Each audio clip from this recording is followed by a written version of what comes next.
The night they buried Ruth, the whole village watched her coffin sink into the ground. Women cried, men shook their head. Her mother fainted, and her husband, Pastor Gabriel, screamed like a broken man.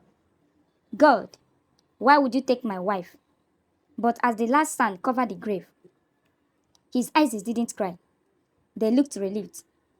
That night, exactly 2:13 a.m., the cemetery guard ran into the village screaming, "The grave is open! Ruth's grave is open!" People rushed there with lanterns, and what they saw made everyone freeze.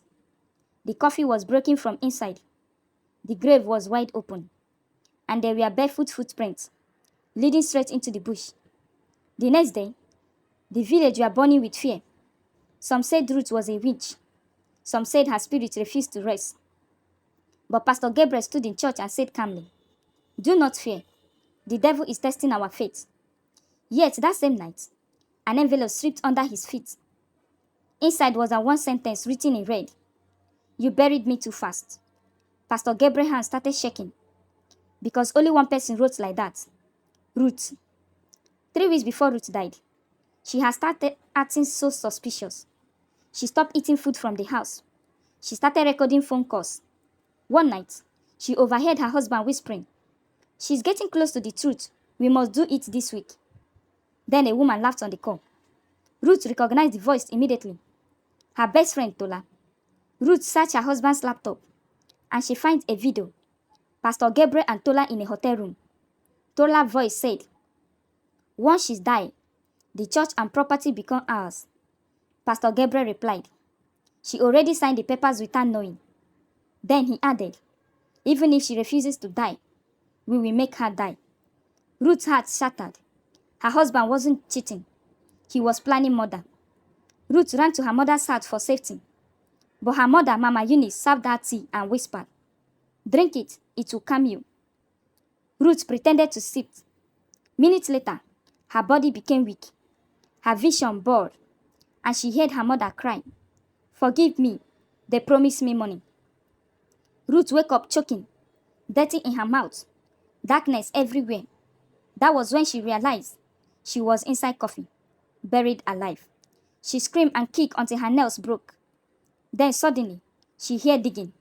A coffin opened, and the person she saw shocked her. Baba Sani, the village madman. He pulled her out and whispered, "They want you dead." But God said no. He hid Ruth inside the abandoned shrine, and for weeks, she healed in silence.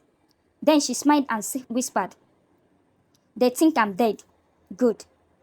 2 months later, Pastor Gabriel was getting married again, and the bride was Donna. The whole village gathered in church dancing. Pastor Gabriel smiled at the altar and said, "God have restored my joy." Everyone shouted, "Amen." But just as the pastor was about to continue, bang, the church door smacked open. A woman entered wearing a black veil. She walked slowly to the front and removed it. The entire church screamed because it was Ruth, alive, breathing, watching them. But Pastor Gabriel dropped the microphone. Tola collapsed. Ruth smiled and said, "I'm not a ghost. I'm the wife you buried alive." Then the projector came on, and the hotel video played. The whole church heard Tola's voice. "Once she died, everything is ours." Then another video played. Mama Eunice's voice. "They promised me money." What happened next? Pastor Gabriel and Tola never saw coming. Chaos erupted in the church. Police officers stormed in from the back and arrested Pastor Gabriel and Tola immediately. As they dragged them away, Ruth whispered to Gabriel, "You didn't just try to kill me, you tried to erase me." Then she turned to the crowd and said, "You buried me, now I will bury your names." That night, Ruth returned to the abandoned shrine to take Baba Sani, but he was gone. Only a letter remained. It read, "You exposed the wrong people first. The real mastermind is still free." Ruth's hands began to shake. Then she heard a voice behind her whisper, Welcome back from the grave, Ruth. She turned, and her blood ran cold. Standing there was her father, Chief Danjuma, alive, smiling, holding a gun. Ruth's lips trembled. Daddy! Chief Danjuma stepped closer calmly. You are harder to kill than I expected. Ruth's eyes widened. What did you just say? He laughed softly. You thought Pastor Gabriel planned everything. He was just a puppet. Ruth's nails weakened. So you are the mastermind? Chief Danjuma nodded. I faked my death. The church, the land, the money. It was always mine. Ruth cried. But I'm your daughter. Chief Danjuma's eyes turned cold. You are my biggest mistake. Then he leaned closer and whispered something that shattered Ruth completely. I paid your mother to poison you. Ruth froze. Mama Eunice. So her own mother truly sold her. Suddenly, a voice came from the darkness. Chief, drop the gun. Chief Danjuma turned sharply, and Ruth's eyes widened. It was Baba Sani, and he wasn't acting mad anymore. He stood straight, holding a phone, recording everything. Chief Danjuma's smile faded. You? Baba Sani stepped forward. My daughter, he said to Ruth. I'm not a madman. Ruth's breathing stopped. My daughter, Baba Sani signed. I'm your real uncle. Ruth's whole world spun. Then Baba Sani dropped the final bomb. Ruth, Chief Danjuma killed your real father. Silence. Ruth's voice cracked. My real father? Baba Sani nodded. His younger brother, Chief Danjuma, rose angry. Shut up! And he fired. Ruth screamed. Baba Sani dug behind the shrine wall. Dust erupted in the air. Chief Danjuma turned back and pointed the gun at Ruth. If you survive the grave, you won't survive this. Ruth closed her eyes. This was the end. Then suddenly, police siren busted.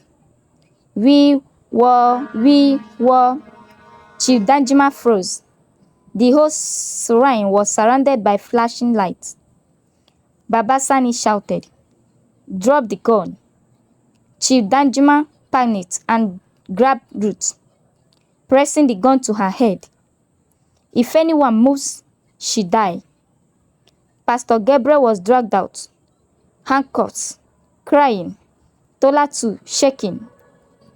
Gabriel shouted, Ruth, I'm sorry.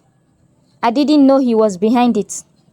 Ruth's tear fell, but her eyes hardened. She whispered, this time, I won't be the victim. She smacked Chief Danjuma's feet hard. He screamed. The gun shifted. Ruth pushed him back. The police fired instantly. Chief Danjuma fell, blood spreading. He looked at Ruth and smiled weakly. You think you have won? Ruth stepped closer. What do you mean? He cried, and his final word froze her blood. Your real mother is still alive, and she's coming for you next. The whole city was talking about the hospital raid. People called me brave. Some even called me lucky. But my brother didn't smile. He leaned closer and whispered, Zara, you don't understand what you just exposed. That night, I couldn't sleep. Every cow sound outside made my heart jump. Until 2:13 a.m., my phone buzzed. Unknown number. Just one message. You should have stayed uneducated. My blood ran cold. The next morning, my brother threw a file on the table. Someone deleted your evidence, he said. I froze. Deleted? He nodded. CCTV missing. Names wiped. Payment record erased. Then he whispered something worse. My boss told me to drop the case. He said it's above our level. Above their level? That was when I knew the truth. The people arrested was not the real criminals. They were sacrifices. So that evening, I went back to the hospital. Everything looked normal again. Doctor smiling, patient waiting. Like no one ever screamed in that basement. But this time, the basement entrance had armed guard. Not police, not hospital securities. Men with military posture. My stomach twisted. The business never stopped.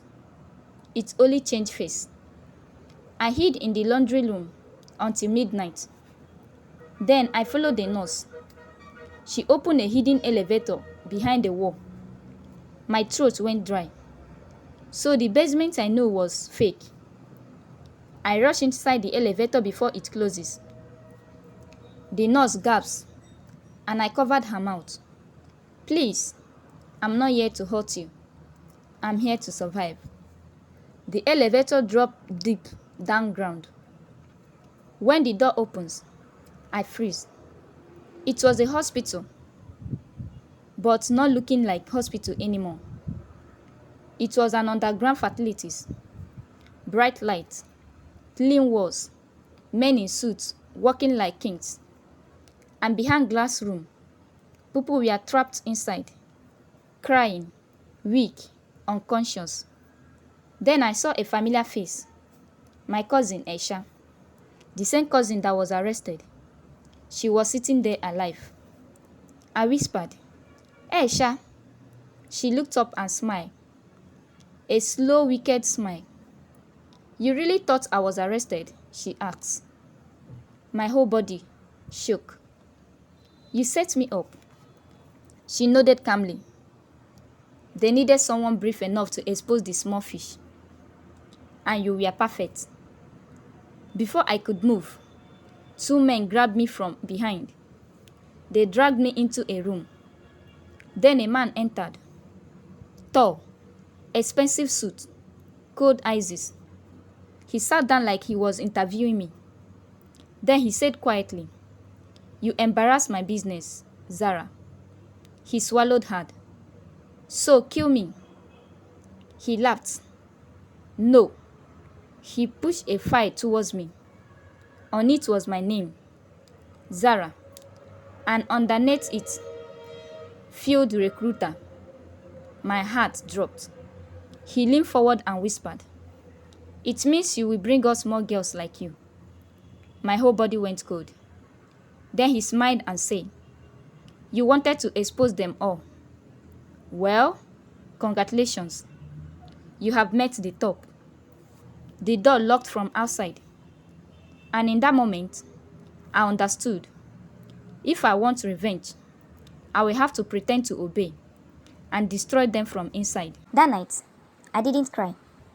Not because I wasn't scared, but because fear stopped meaning anything. They didn't want me to die. They wanted to own me. The next morning, they dressed me in a black suit and gave me a phone with only one contact. Then the man in an expensive suit leaned in and whispered, If you try anything, your brother dies first. I nodded. I smiled. I played along. But inside, I made a promise. If I go down, I'm taking all of them with me. They moved me around the city after that. Secret clinic behind pharmacies. Abandoned buildings, hidden life inside. Powerful men shaking hands in a dark room. And everywhere they introduced me, the same way. She's loyal. She knows how to keep quiet. But I wasn't quiet. I was recording everything. Names, voices, payment. I hid evidence anywhere I could. My hairbag, my shoe, even inside my Bible. Then they gave me my first assignment. A girl named Halima. When I saw her picture, I froze. She looked like me. That night, I found her and whispered, If they offer you a hospital job, run. I gave her money and tell her to disappear. Then my cousin Aisha called me. We met like nothing ever happened. She smiled and said, "You look good." I asked her why she betrayed me. She leaned in and said, "Because you keep surviving, and I wanted you broken." 3 nights later, I served drink at a secret board meeting. Politicians, police, rich men, and why they asked, I recorded everything. Then I leaned to the man in the suit and whispered, "I found someone better, a journalist." 10 minutes later, military stormed in. Chaos, scream, arrest. Aisha was dragged away crying my name. I walked out thinking it was over, until my phone buzzed. Unknown number. "Good girl, you did well." I look across the street, a black SUV, and inside, the man who hired me, smiling, free. Then another message came. "You exposed the board, but the real owner is still free." And that is when I understood. I didn't destroy the system. I only removed what is showing me. And now, I was the next target.